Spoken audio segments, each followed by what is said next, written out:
નસવાડી તાલુકાની અંદર ફરી એક ઘટના સામે આવી છે। આ કુકારદા ગામની અંદર જે એક સુનીલાબેન, તેના પતિનું નામ છે સુરેશભાઈ, અને તે સગર્ભા હતી અને તેને અચાનક દુખાવો પડતા દવાખાને લઈ જવા માટે કોશિશ કરી, પણ રૂડ રસ્તાના હોવાને કારણે 1 કિલોમીટર જેટલા ઉસકીને લાવ્યા અને ત્યારબાદ 108 આવી હતી। 1 કિલોમીટર દૂર જેટલા ઉસકી લાવ્યા પછી 108માં લઈ ગયા। તો આ ઘટના એક નવી નથી, આ ઘટના પહેલી નથી। આવી ઘટના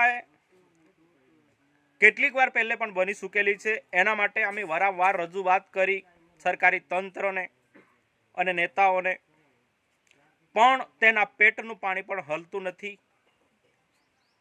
અને જ્યારે ઓફિસમાં પૂછવા જઈએ છીએ ત્યારે આ લોકો એમ કહે છે કે તમારા રસ્તો મંજૂર થઈ ગયો છે। તો ફક્ત તમે એસીના રૂમમાં બેસીને ત્યાંથી તમે જાહેરાત કરો, અથવા મંજૂર થઈ ગયો છે એમ કહી અથવા કાગળમાં લખવાથી એ રસ્તો બની નથી ગયો, એ રસ્તો હજુ બન્યો નથી। તો વહેલી તકે બને એ માટે અમારી માંગ છે। અને 1-2 વર્ષ અગાઉ પહેલાં પણ જિલ્લા વિકાસ અધિકારીએ જે આ ફળિયાની અંદર, આ કુકારદા ગામની અંદર પોતે આવીને નિરીક્ષણ કર્યું હતું અને એમ પણ કીધું હતું કે આ રસ્તો વહેલી તકે બની જશે, પણ એને 2 વર્ષ થઈ ચૂક્યા છે, આજ દિન સુધી એ રસ્તો બન્યો નથી। તો કોને રાહ દેખીને બેઠા છે તમે? તમારી પાસે સંસદ છે, તમારી પાસે ધારાસભ્યો છે, તમારી પાસે તાલુકા પંચાયતની બોડી છે, તમારી પાસે જિલ્લા પંચાયતની બોડી છે, તો તમે શું કોઈને રાહ દેખીને બેઠા છે? કોઈક મરી જાય એમને રાહ દેખીને બેઠા છે?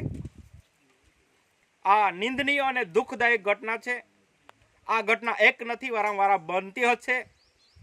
એના માટે અમે રજૂઆત કરીએ છીએ, એના માટે વહેલી તકે રસ્તો બને માટે અમે વારંવાર કહીએ છીએ, પણ બહેરી, આંધળી અને મૂંગી એ સરકારના કાન સુધી અવાજ જતો નથી। તો અમારી માંગ છે કે આ રસ્તો વહેલામાં વહેલી તકે બને, એ જ અમારી માંગ છે। અને નહીં તો આ રસ્તો બનાવવામાં નહીં આવે તો હવે ગાંધી સિંધિયા માર્ગે આંદોલન પર કરીશું અને ધરણા પર બેસવાનું થશે તો ધરણા પર પણ બેસીશું। અને મારું નામ છે ભીલ પિન્ટુભાઈ।